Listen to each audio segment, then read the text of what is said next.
আৰু এয়া সৰুবে মুচি আছে, মই মুচি আছোঁ। ঘৰটো ভিতৰখন মুচি হ'ল অলৰেডি। তাৰপিছত এয়া এতিয়া বাৰান্দাখন হেৰি চোতালখন মুচিবলৈ আহিছোঁ দুইজনীয়ে। ৰভাখন সেইটো কাটি লোৱা, আকৌ কোৱা ৰভা হ'ব।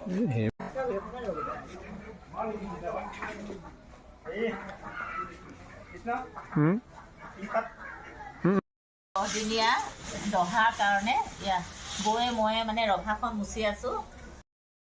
তাকেতো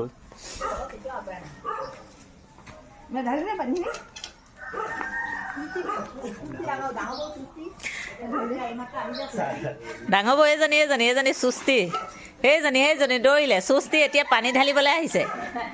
আমি আধা আধি মুচি শেষেই কৰিলোঁ।